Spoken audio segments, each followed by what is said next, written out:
Hello YouTube, and welcome back to another book review from me, your host, Logan Albright. I'm not here today. I'm in Florida at Universal Studios, but because I like you all so much, I am recording this early and giving you, scheduling it for the usual time so that you will have a book review to talk about this week. And today, I'm talking about the book, The Temple of the Golden Pavilion by Yukio Mishima, originally written in 1956 and translated into English in 1959.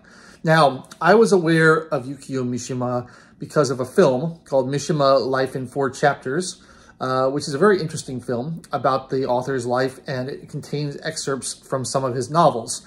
And Mishima was basically a right-wing extremist in Japan who in 1970 staged a military coup of the government and ended up committing seppuku and dying. It's a very interesting, strange life. He was sort of a sickly child who became hyper-obsessed with like military strength and overcame a lot of his illnesses through pure force of will and constant exercise, and became obsessed with becoming very strong. Sort of a fascist-y ideology a little bit, and then he wanted to restore the emperor to power after the kind of democratization of Japan after World War II, and he was furious, and so he went to try to storm the capital and take over the country. Didn't go well for him. So I kind of had this knowledge about the author going into the book, and that sort of colored my impression of the book a little bit, because I saw a lot of parallels with his life, with the life of the protagonist of this book. This book follows a young man who is a very troubled young man. Is presumably suffering from mental illness of some sort. He has a strained relationship with his family. He has a stutter, and he is mocked by his peers and his contemporaries, and he is bullied, and he develops kind of a complex about it, and he hangs around bad company, and he becomes increasingly disaffected with society as the book goes on. But he's obsessed. He's got kind of an obsessive personality, and he is obsessed with this temple, the Temple of the Golden Pavilion, where he wants to become a priest, and so he goes to study there. I'm also reminded, I recently read, if you watch my channel, you've seen, I recently read The Stranger by Albert Camus. And I feel like there's a lot of parallels between this book and The Stranger. Both of them involve sort of disaffected, unusual, slightly mentally ill young men who commit a terrible crime, as both of them do. And, you know, their motivations are mysterious. It's like the reason they do the things they do, it's not logical. They have problems, and they act out based on these problems, and that's sort of interesting of itself. I found this book much more interesting than I found The Stranger, because I thought the protagonist was more complex, and you get to see more of his thought process and what he's going through and why he feels the way he feels about things. It's still hard to understand. It's still hard to wrap your mind around because he's crazy, but he's crazy in a more understandable way than the protagonist of The Stranger is. And so the incident leading up to this crime I found very interesting in this book. It reminds me of like the manifesto of a school shooter almost, or the kind of thing you would see from someone. It's almost like reading about the history of serial killers. You know, you see their troubled youth and how all the problems they've had, their relationship problems. This protagonist in this book is sexually frustrated and has a very complicated relationship with women. Basically, you know, the fact that he's a stutterer and he feels like women aren't going to be attracted to him leads to him becoming very frustrated and obsessive about certain women in his life.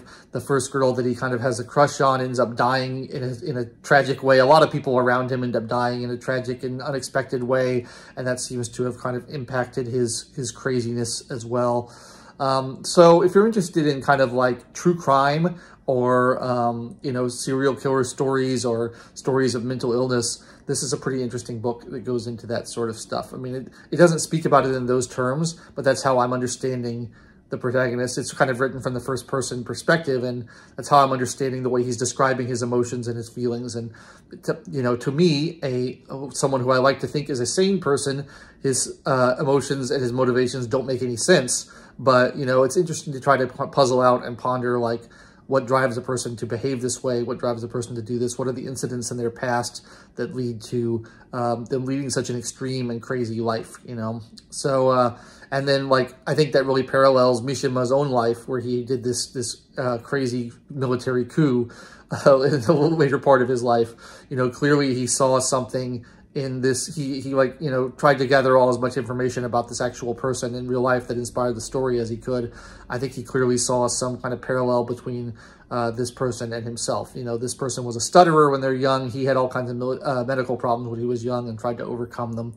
And ended up doing very extreme things in adulthood. So I think that there's parallels to be drawn there. And I think all fiction is semi-autobiographical to one degree or another, but this one feels more autobiographical than a lot of other novels you read. And if you know about the artist, know about the author, I think that kind of gives you some insight into the story and into what the parallels between the mindsets of the two people involved.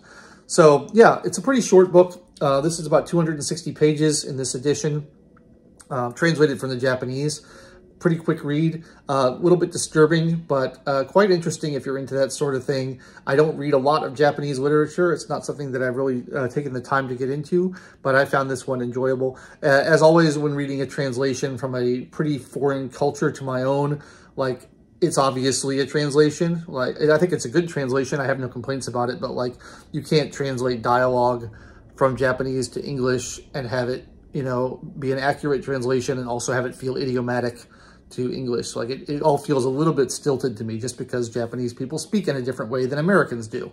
And so if you directly translate word for word their dialogue from their language to our language, you're going to get a different feeling. It's going to feel a little bit more formal perhaps, or a little bit more stilted perhaps, in the way we talk, because we just speak differently. So that's sort of a problem with reading things in translation, that if you're not that familiar with the culture that it comes from. But what are you going to do? I don't speak Japanese, and I've got enough on my plate with the other languages I'm trying to learn without learning Japanese as well. So that was my thought of Temple of the Golden Pavilion. I thought it was quite an interesting book. I enjoyed it. And if you're interested in true crime and mental illness and that kind of stuff, I would recommend it to you as well. Not a difficult read, and you can get through it pretty quickly. I'll be back again next week with another book review. So if you enjoyed this one, make sure to like the video and subscribe to the channel and ring that bell for notifications. And then leave me comments down below on your thoughts. If you are familiar with this author, Yukio Mishima, any of his work, or the film about him, which I do recommend highly. The film Mishima, A Life in 4 Chapters is a very good film. It's in Japanese, but it's produced by Americans, and it's got one of the best film scores ever. It's by Philip Glass. Beautiful soundtrack that was reused for The Truman Show. But it's a great film. So, you know, leave me your thoughts on that in the comments, and then come back next Wednesday for another book review, because I'll keep coming at you every week as promised. Thanks so much for watching. I've been your host, Logan Albright, and I will catch you next time.